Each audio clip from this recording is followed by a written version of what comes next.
applause when he does come in and see if how his sense of humor is today. My name is Todd Minerson. I'm the Executive Director of the White Ribbon Campaign from Canada. I'd like to also just quickly introduce my co-collaborators on this Men Engage breakout session on gender-based violence. Down here we have Chuck Derry from the Gender Violence Institute in Minnesota. And over here we have Lakshman Balbasi, who is with Save the Children Sweden and has been involved in this work also for quite a long time. We are today going to be discussing some of the kind of thematic areas around working on gender-based violence prevention with men and boys. We have an extremely talented and very diverse panel that we'd like to introduce you to right now. Immediately to my left is Shonali Khan, who's the country director and VP for Breakthrough. To her left is G. Imalan from India, who's also a transgender activist, a media host personality, and real Renaissance individual. To the left again is Julio Langa, who is with Redem Hopem in Mozambique. And to his left is Peng Tao, who works with a group called Man Forward in Minnesota. Today, we wanted to try to do something a little bit different than many of the panels that we've seen so far, at least, and actually have some conversations. So we're going to try to get some audience participation and interaction happening throughout the course of the session today, as opposed to making you all sit and suffer with your very important contributions until the very end when we have exactly 2.5 minutes left. So we've broken this conversation up into here we go.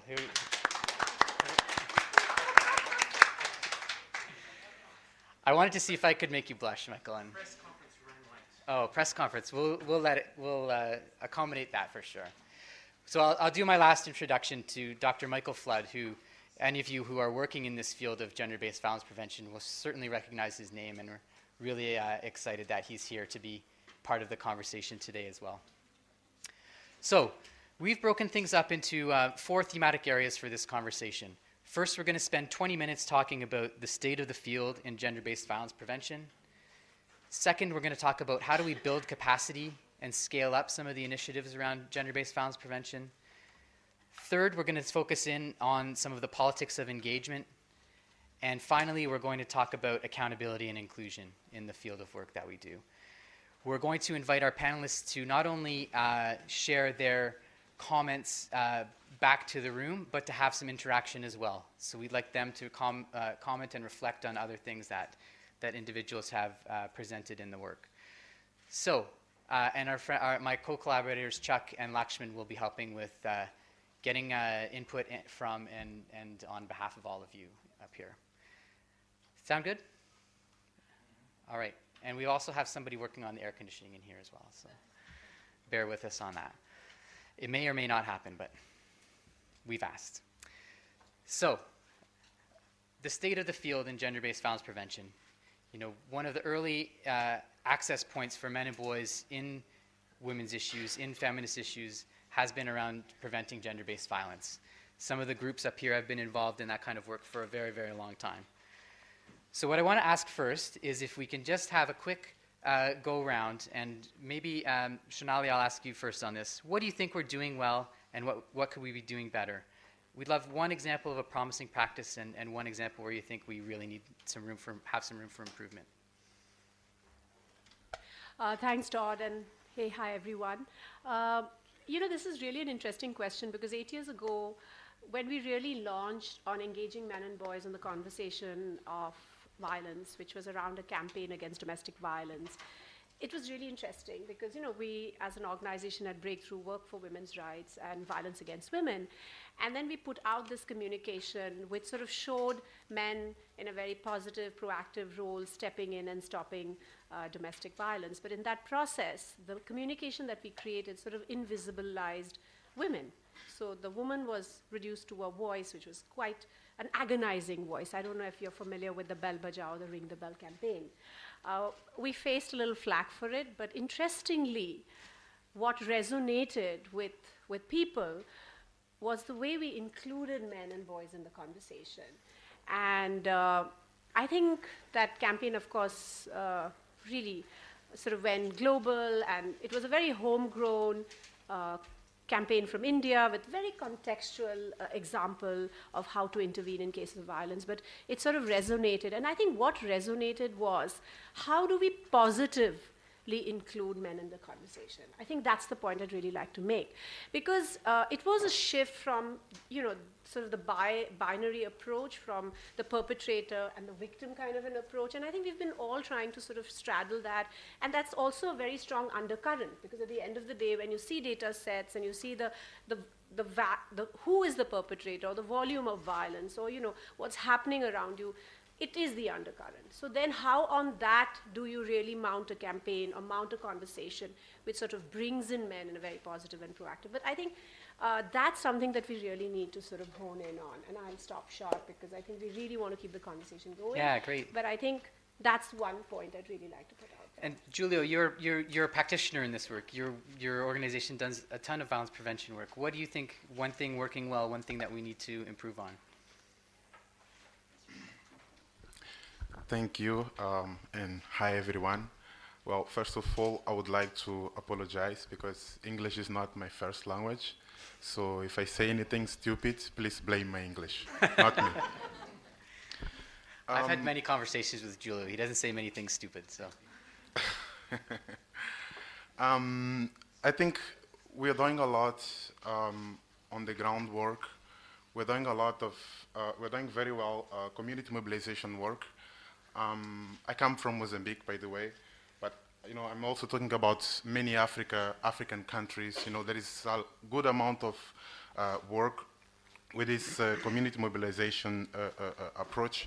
But I think one of the biggest challenges in doing this work has to do with how do we challenge those structural drivers of violence in our countries. We come from countries where we have very strong traditions, very strong influence of traditional practices, traditional values, towards men and boys. So for me, one of the things that we should be really looking at, one of the things that we should be really trying to strengthen is our work with the structural drivers of gender-based violence. Thanks, Julio. I'd like to check in with both G and Peng on this one, but what have we missed entirely in the work of gender-based violence prevention? Where are the blind spots? What are we not addressing at all in ways that we need to, and how do we maybe move towards remedying that? So I haven't particularly worked with men or boys to end gender violence, but I have worked with communities that I'm part of, that's particularly the trans communities in India, and I've also been an ally in anti-caste struggles in India. So based on that, I would like to say that I'm a little uncomfortable with the kind of position that has been given to men and boys in this whole dialogue, because I think that there is a history behind the women's struggle in various parts of the world claiming space and a separate space for themselves to talk about issues of gender violence. So I'm not sure if the solution or a step in the right direction would mean to then replace the very privileged spaces that privileged communities of women, particularly white women who are university educated or upper middle class in North American context, and Savarna Hindu women in the mainstream Indian feminist movement. I don't know if the answer is to really replace Savarna Hindu men and white Caucasian middle class men as dialogue, as part of the dialogue on gender violence. The other thing that makes me uncomfortable is also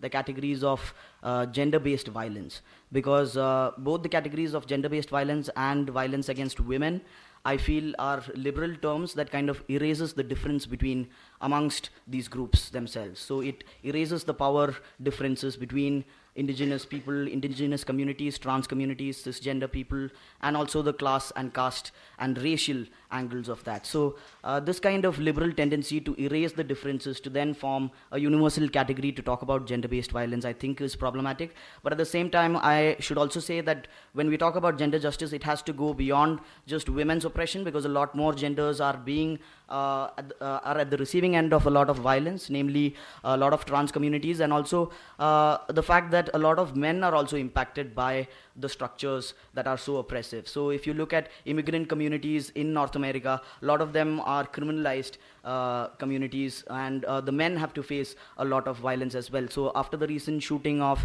the young black boy in North America, I read a really interesting piece in which this black feminist writes about how do we as mothers feature in our demand of raising our black boys in a safe environment in the North American context. So I think a lot of these issues have to be addressed, and I don't think the issue of gender-based violence can be addressed in a vacuum. Thank you. Peng, do you want to add to that? Yeah. Okay. I would agree on everything that was just said. I think what we've missed is that, just to add a little bit more to it, is that in the context of living in the U.S., we often miss the narratives of men of color. Men of color aren't often at the table, and so it's usually white men who shape the narrative of ending gender-based violence, and it's usually white men who show up to have those conversations. And then we miss a lot of Asian men sitting at the table. So me, myself, as an Asian American and as a Hmong American man, I often don't find myself and many people who look like me sitting at the table in conversations like these. And so that's often a missed point. And then the other is that then you go into the community of the gay men and then trans men. We miss engaging those men when we only say men, and it's typically heterosexual cisgender men who show up at the table that have these conversations. And so when you think about myself as a cisgender straight man coming to the table and having these conversations, who we also miss in my own community is trans men and gay men who don't often show up and to have these conversations. And so I think that's a pocket of people that we often don't miss and we marginalize, and their narratives are often siloed, even though they may be a part of this work and already doing, but then we don't talk about their narratives. So I just wanted to add that piece. Great point. I mean, we're already seeing how complex this issue is. And maybe just, Sonali, before, if you can hold your thought for 1 second, I want to see Michael's reaction to any of these thoughts, because you look at this issue from both a 30,000 foot level and a very close level as an academic and an activist. And how do you think some of these observations reconcile with your thoughts around what's working, what's not, and what we've missed entirely? Yeah, look, it's funny. I've been a cheerleader for this field, and often, presenting in forums where I'm going, rah, we need to engage men in violence prevention. We know that strategies work. Here are examples of successful interventions, that kind of work. And I've just shifted tack in the last 6 months, where I'm actually starting to pick up on precisely some of the issues that the others on the panel have raised about, in fact, the limitations of this work and the failures of this work. And there are obvious failures of this work in not scaling up, in not addressing intersectionality, in not addressing structural inequalities, as my colleague said. There are other failures too about the kind of taken for granted assumptions of this work, where increasingly I think there's this assumption that the best people to work with men are other men, that our goal is to reconstruct masculinity, not to abandon it altogether, that the best way to change men is to work with men, when in fact we may be more effective at changing men by working with women. So I suppose I'm trying to push myself, having been pushed by feminist and pro-feminist colleagues, push myself and push others to think more critically about this work. And I've been heartened to see that kind of critical stock take, both just now and at this symposium more generally. Great. Well, in our organizing, there were 3 kind of key words that we wanted. We wanted to be critical, we wanted to be candid, and we wanted to be provocative. We don't want to do the same old, and we want to understand these kinds of once in every 5-year opportunities as chances to really do some of that thinking. So now maybe last word to you, and then we want to bring in the audience on this part of the conversation around where we are in the field of work. I just want to reflect on structural drivers, because I think a lot has been said on lack of intersectional approaches, but I think we need to just open this up a bit because it's good to use these big words and then get lost in them. So what do you mean by structural drivers? Does it mean right to property? Does it mean economic empowerment, access to economic empowerment?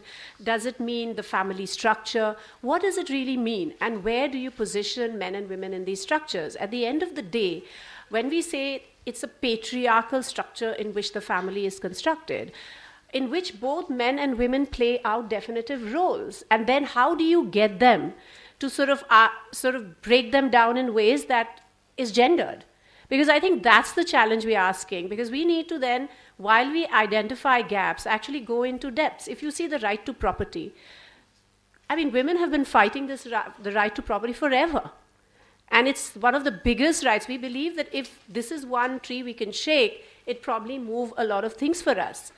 So I think it's very good to, sort of say this, but I think we need to keep sort of asking ourselves this question: what are we prioritizing? Where are we going? Where are we beginning? Because it's good to sort of paint the wall in these big brushes and just sort of have this conversations. I think I'd really like to think through where we can drill a little more and sort of say, okay, this is where we want to go with. Because I think that's where some of the battles need to be fought. Great. So we had also a vision of Chuck and Lakshman running around like talk show hosts with a microphone, and it's not going to exactly work with these lecture style, but Chuck, do you want to maybe see if there's a few comments from the audience? Yeah, we'll toss the mic around rather than us come around. So anybody got any ideas or comments or questions that's come up so far? In the back. Will you pass this?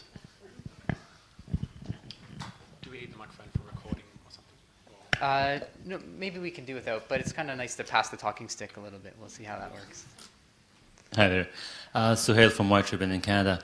Just to add to some of the comments around what's missing or what can be done differently, I think the conversation has often been and always been among us, the activists of the world, the people who work in social justice, the nonprofit community, the ground level community organization development.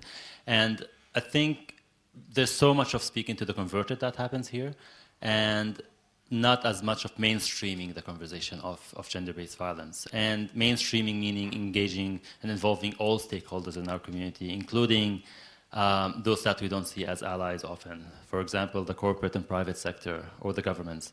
And I think there's a bit of apprehension around that because of just the eye of suspiciousness that we all look at each other from. Different sectors belong to different classes in society, and we often don't feel that much trust into talking to each other. And I've heard some of the comments in different sessions today about reactions to working with the private sector or with governments, and there was a bit of a negative reaction to that. So I think once we take the conversation outside the walls of this building or the buildings we do these conferences and this work on, and engage and involve people who have much more reach out there, including, again, private sector and government sectors, I think the conversation will always remain within a narrower field, and there is a need to mainstream it. Thanks. Great. Yeah.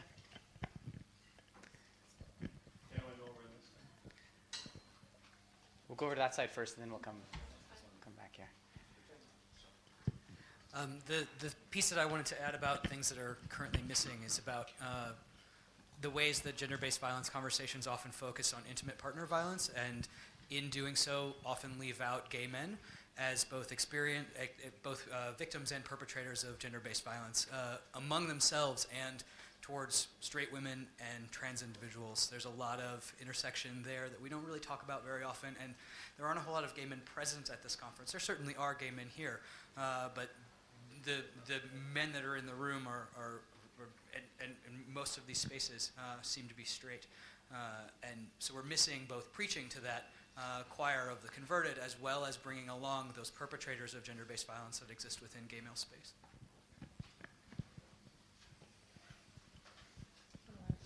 Sit on. Hi, I'm Mary Ellen Duke. I'm with the USAID mission in Mozambique.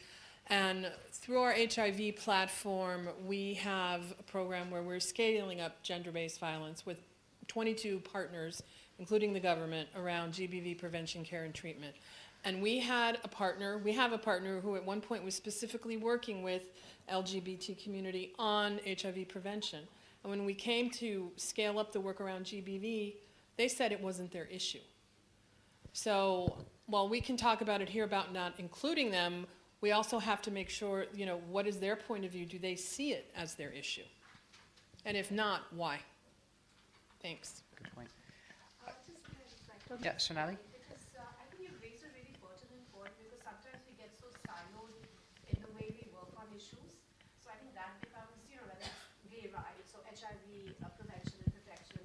So we made a sort of an attempt at looking at women's vulnerability to HIV and then sort of playing out violence in that context.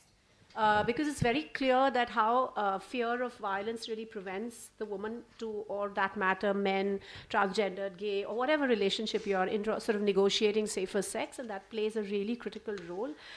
But actually, now of course we've moved way ahead in that conversation, and there is much more openness to having those conversations, which is not really, say, early 2000s. It was not really something that was happening. And how do you bring that conversation in?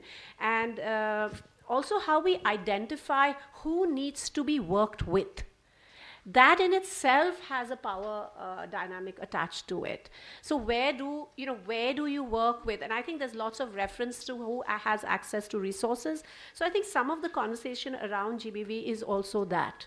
So then how do you raise and how do you bring in the conversation of women, marginalized communities, or vulnerable communities, as you'd like to call them, in a conversation of HIV prevention and violence? So we faced a lot of pushback on that, because there was this, everything when you're trying to scale up, they believe that it should be so targeted, then how do you bring in these conversations? So I completely go with what you're saying, and I think that needs reflection. So we have a couple more minutes, and I'd love to hear also some, because we don't want to just be critical and provocative, I'd love to hear some more promising strategies or interesting interventions that you're all involved in, because you are the experts, you are the practitioners in this work. So we'll take a question here, but also feel free, we have a few more minutes on this part of the conversation to share some of those things as well. Thank you. I have not so much a question, but almost a response to one of the previous statements about involvement of the governments or the public officials and different agencies that belong to the government. And I would like to, I would like to reinforce that this is one of the links that hasn't really been, at least in my opinion, my perception, hasn't been prominently raised in this forum, because it is obvious that civil society, the activists, the academia, they are really that engine that drives the campaign for the change, to engage the men, to engage different strata of our community to address these issues. However, governments should also be on board. Governmental agencies must perform their function. After all, they set the laws in the country, and they must abide by those laws. And human rights are one of the fundamental issues that have to be protected by the law. Now, I would as representative of an regional international organization, the OSCE, I can say that, for example, we are doing this kind of things. We're working with the governmental and non-governmental sector, including the academia, to train and institutionalize programs when, for example, the social services would work with the perpetrators of domestic violence, when these programs would actually be mandated for all the social services within the country. And that would be one of the ways how governments can contribute. They use the resources of the public, that public contributes to the state budget, to actually bring it back to the public and provide for the needs of those who need it. And domestic violence is just one of the issues. Trafficking in human beings is another, and addressing other forms of violence. And all of that definitely has to be on board on governmental agendas. There have to be clear commitments and actually action on those commitments. Thank you. So last chance for any promising practices, or, yeah, we've got something up here, great. Thank you. I didn't see much of the link between the alcohol use and the violence. We see permissive environment given to alcohol and drug use actually leads to violence. In Sri Lanka, what we do is actually challenging this, because people, it's a general notion that they don't know what they are doing. But we challenge this position, because we know, even someone goes on the road abusing words, once he sees the police officer, all of a sudden he becomes very meek, and likewise. Even the criminal who stabs a person, he knows very well to go to his target, passing 20, 30 people, and he knows the best place to stab. And then he says, sorry, I didn't know what I was doing. So when the communities where they have stopped giving pardon or sanctioning this alcohol-induced misbehavior, we have seen they still use the same amount of alcohol, but the violence has reduced in those. So I think there's because even the masculinity is, the alcohol use is very much built around masculinity. For women, they can, emotionally they can forget problems in using very many ways, but men, they have to drink. And even most of the time the alcohol use is unpleasant, they have to say, no, I am enjoying, because to express that pain and other things is not permitted for men.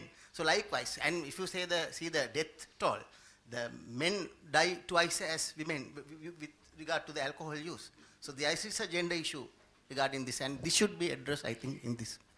Great, thank you. So any last reflections on the overall state of the field from our panel here?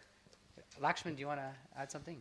Yeah, just to build on this and what was reflected in the group, I do agree on all the points being raised, but I have further to intrigue a little bit into the discussion is that it's very important who is in the discussion when defining the agenda. And the problem with working with boys and men or either gender issues is another piece that I want to bring is that we are bringing, sort of forgetting a very important group in the picture, children and young people.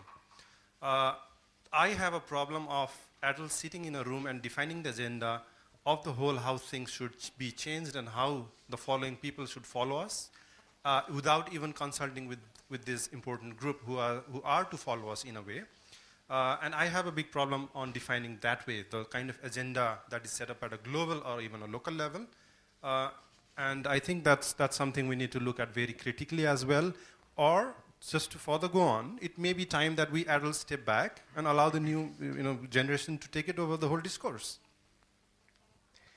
So I think we're going to dig more into this idea of intersectionality and how are we engaging the right people in the most effective ways. But one of the questions that's really pertinent, and we heard Gary Barker talk about this morning, and Michael even mentioned it in his opening remarks, is how do we scale up this work? We look around the world, we see small pilot projects that don't have the sustainability or the longevity to really make transformative kinds of impact. So I want to shift to our next theme now, which is around how do we build capacity. For me, that's about accelerating and amplifying the effect of the work we're doing around violence prevention. And I wanted to ask Michael first, maybe this part of this question, and Shonali, this will resonate with you as well, but sometimes there's a divide. I know you've worked on a spectrum of prevention kind of framework, Michael, but sometimes there's really still a great divide between individual approaches and institutional approaches. And sometimes we're not clear about which one has more efficacy, which one has more long-standing impact.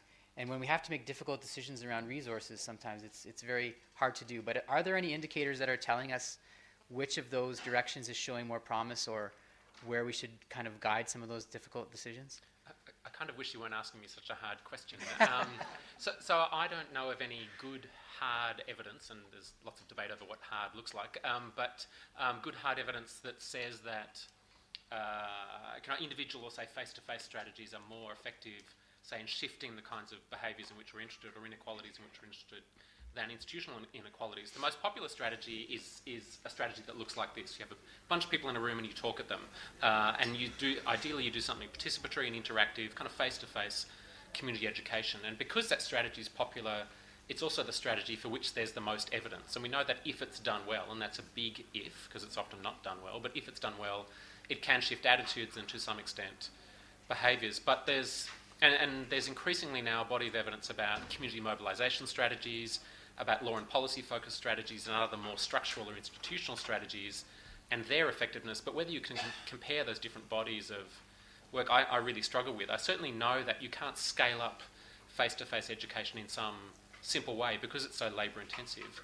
One initiative in Australia that tries to do that is takes some good examples of violence prevention curricula in schools and then builds them into schools' day-to-day practice. So it becomes part of schools' everyday practice to kind of raise issues of violence and sexual consent and so on. And that's a a good example of scaling up. But look, I feel out of my depth in terms of the broader issue of scaling up, which is why you should ask someone else.